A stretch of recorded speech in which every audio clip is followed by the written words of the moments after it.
సహోదరి సహోదరులు, ఎందుకో ఈ రోజుల్లో కూడా అన్నలకు, తమ్ముళ్లకు, అక్కళ్లకు, చెల్లెళ్లకు మధ్య అసూయ పెరిగిపోతుంది. అన్నకు మంచి ఉద్యోగం వస్తే తమ్ముడు ఏడుస్తున్నాడు, అక్కకు మంచి సంబంధం వస్తే చెల్లి ఏడుస్తుంది. అక్క మంచి మార్కులతో పాస్ అయితే చెల్లి ఏడుస్తుంది. చెల్లి మంచి మార్కులతో పాస్ అయితే, విజయం సాధిస్తే, చదువులో ప్రమోషన్ వస్తే, లేదా ఒక చక్కని సంబంధం కుదిరితే అక్క ఏడుస్తుంది.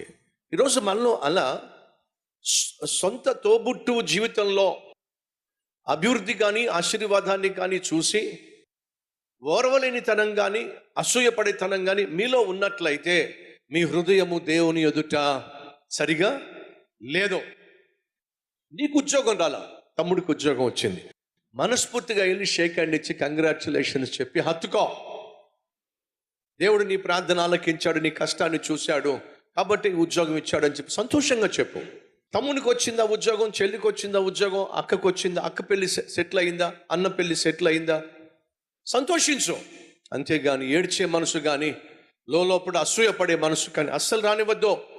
లేదండి బ్రదర్స్కి ఎలా వస్తుందండి, హేబేలును చూసి కయ్యూనికి అసూయ వచ్చి ఏం చేశాడో తెలుసా, హేబేల్ని చంపేశాడు అన్నదమ్ముల మధ్య. దావీదును చూసినప్పుడు దావీదు యొక్క సహోదరులకు అసూయ దావీదును వెలివేతకు గురి చేశారు.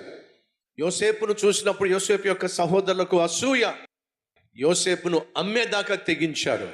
అసూయ అనేది బహుభయంకరమైనటువంటి మాయరోగం. అది మీ జీవితంలోకి అస్సలు రానివ్వ.